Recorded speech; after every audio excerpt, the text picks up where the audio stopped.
Perfect. Okay, guys. I was just playing with one of my favorite games from when I was younger called Mousetrap. And it is a really fun game of engineering where you're creating a Rube Goldberg machine. And that is going to be our challenge this week. So I wanted to review with you the design thinking process. We'll just scooch over here and give you your next challenge. Welcome back. So remember that when we do STEM and design thinking, we have a process we go through. So the first step is to imagine a problem, okay? And then we start to plan it, and you might have to brainstorm and interview and ask other people, all sorts of good stuff. And then once you come up with your plan, you create your project, you're going to build it, something brand new.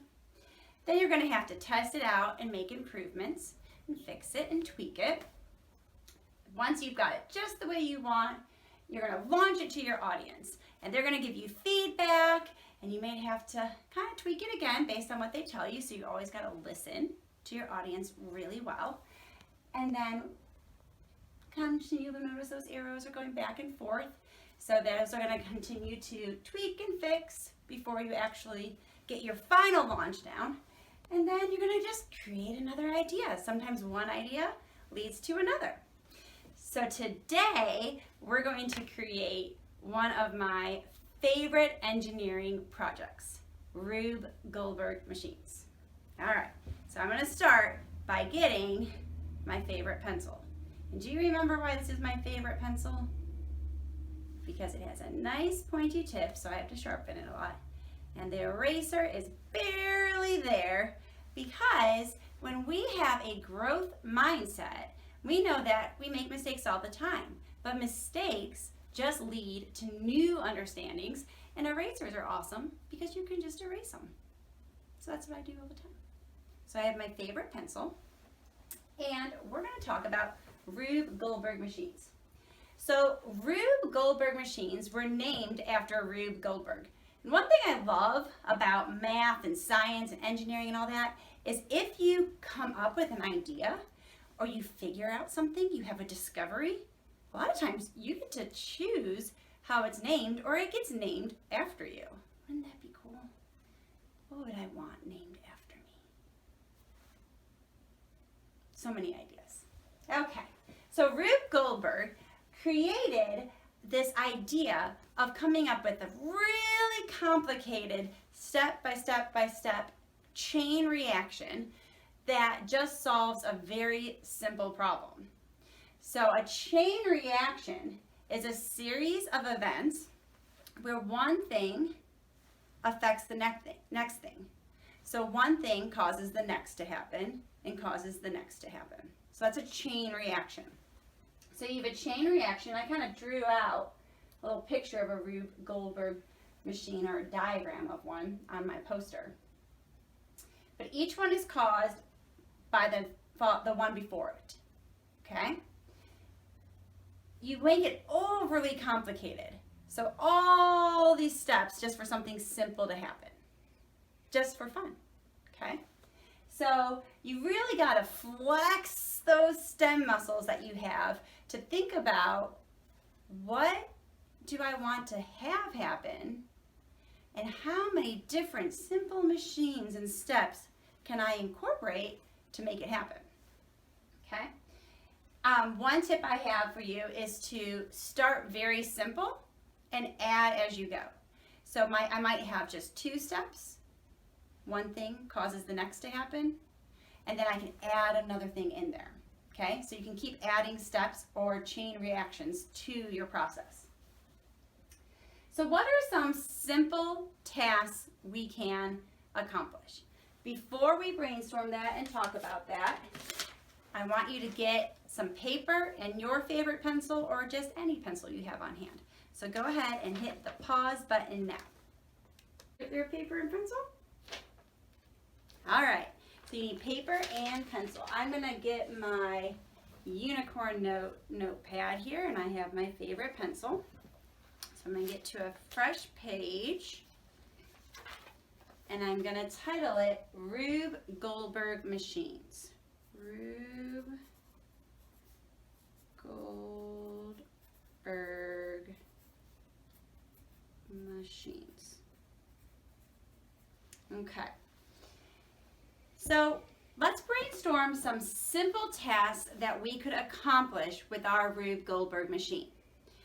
One thing you could do is pop a balloon. So when you pop a balloon, that's just one step. Normally you take something sharp and you put it to the balloon and it pops. But if you create a Rube Goldberg machine, it would be a bunch of steps connecting that eventually made something sharp touch the balloon to pop it. So your end accomplishment could be to pop a balloon. That's one idea. I'm gonna write that one down. Pop a balloon. Another idea would be to fill a glass of water. So again, that would be a simple task of lifting up a pitcher or something and pouring it into a glass of water. With your Rube Goldberg machine, you would have a series of events, a chain reaction that would eventually knock over or tip the pitcher to make it go and fill up the cup. So that would be another idea of a end accomplishment. So I'm going to write down fill a cup of water. You could shut a door, okay? So you would have something bump into the door that would make it close, okay? So that's another idea, shut a door. Okay, so I want you to brainstorm some different ideas of things you can do as a simple accomplishment. One more funny idea would be to squeeze toothpaste onto a toothbrush. That could be your end accomplishment, okay? And I want you to remember our growth mindset, okay? So a growth mindset means that we know that we get better when we practice a skill, that our success is shown through our hard work and determination and positive attitude.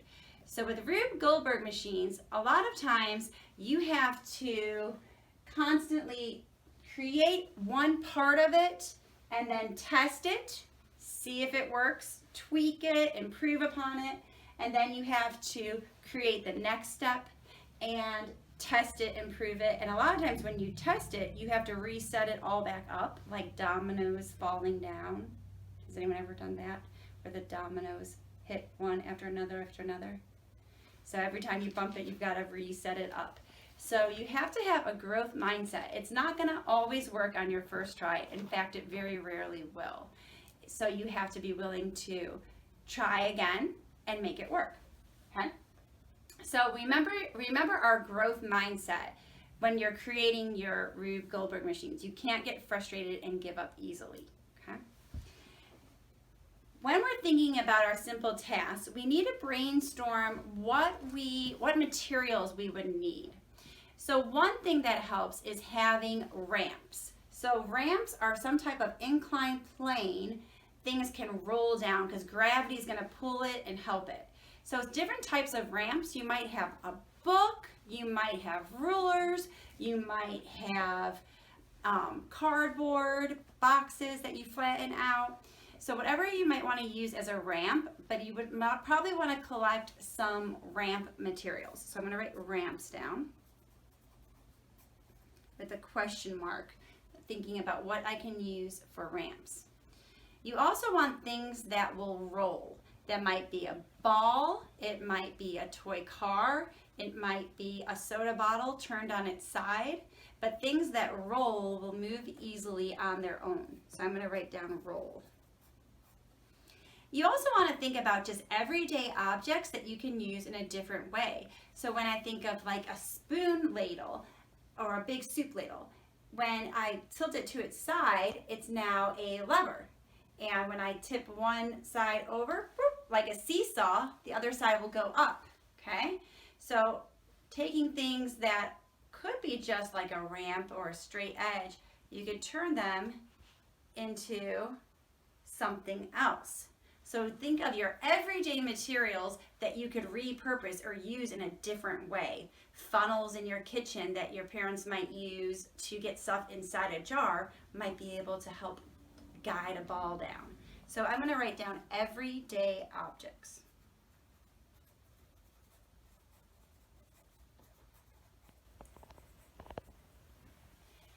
And one other thing you want to think about is recycled materials. So I have over here, let me pull this up. These are just different materials that I have at my house that would maybe be recycled or thrown away, but I save for my STEM projects. So these are some toilet paper rolls and paper towel rolls, different boxes that I've received materials in, or juice box containers. So all these things will be great in your Rube Goldberg machine. Big straws, okay? Cardboard boxes are always our friend in the STEAM lab. So I'm going to write down recycled materials. Things that you might normally think of as trash or recyclables would be great in this project. So I'm going to write down recycled materials. And at any point you can hit the pause button to jot down some ideas of what materials you would want to collect. Okay? So at this point we're on the imagine and plan stage. We're thinking about what we would want to create, what we want it to solve, and we also need to do a good bit of planning. I recommend doing some research, looking up online, asking your parents. There's a lot of Rube Goldberg machines in some of the older movies we've watched. So see if they can help you find some examples of Rube Goldberg machines that you can watch to get some ideas of things that can move and have artistry in it. You want to create a list of materials and ideas of things of how they can move one to the next. You want to kind of plan out how they would connect one to the other to create a chain reaction. So maybe I'm going to have dominoes that would fall, but then once they fall, what are they going to hit? What are they going to move? Maybe I'll have at the end of the domino line a ball that they're going to bump and it's going to roll. But then what will it then be a chain reaction to? So after you've started to gather your materials that you have available at your house and rethink everyday objects in a new way, you need to think about how they will connect one to the other, okay? So we're on the imagine and plan stage. And with this project, your create and improve are going to keep going back and forth because you're going to create a step, then you're going to test it out and improve upon it. You might realize, oh, I need to move those out just a little further, or I need to back that up a little bit, or I need to change the angle, okay? So you're going to kind of go back and forth here with creating a piece, testing it out, improving it, and then adding the next piece to it, okay? And you could have many steps to your Rube Goldberg. You might just have 3 or 4. Anything that you want to do, that possibilities are endless, okay? So when we meet back next time, I'm going to share with you a Rube Goldberg machine that my kids and I are going to create, and I can't wait to see what you're going to create. But let me bring you back to this mousetrap game that I had at the beginning. If you want to come in closer, I'll show you. Let me reset it up. So this was a game I had when I was a little girl, and it is a Rube Goldberg machine. And there are many steps to this Rube Goldberg machine, but you have a wheel that you crank, and it's got a rubber band attached here that's going to pull back the stop sign. The stop sign will hit the foot, which will tip the bucket that we're going to load now with the marble. Hopefully this works, but remember, growth mindset. If it doesn't, that's okay. We're going to try again. Get this all set up. The marble will go down the stairs and into the piping. It'll roll down that ramp and hit this little pretend pipe right there, which will nudge the little hand, which is going to bump this marble off this thingamajig. The marble will go down the thingamajig into the bathtub. There's a hole in the bathtub, so it'll go down the bathtub. Let's reset this guy here. It'll knock the diver. The diver will go into the tub. And if it all works, all these steps, how many steps are there? I think there's like 20 steps here. If you count all the little parts together. And then here's the hard part, getting that set up there on the end. Then you have a little mouse trap that will catch your little mouse. So let's see if I set it up right. We're gonna give it a try. So I'm gonna turn out, let me put my lucky pencil behind my ear. So let's see, whoop, let's get that little crank on there. Let's give it a try. Let's try the other way. I think when I did it at the beginning, I pulled that off. Let's do that. All right. Goes down the ramp. And we got it! So that's a Rube Goldberg machine. There's a simple example to show you. Oh, get my marble. So when we meet next time, I can't wait to see what you create of your Rube Goldberg machines, and I'll share one that I'm going to make with my kids. I'll see you next time. Bye, guys.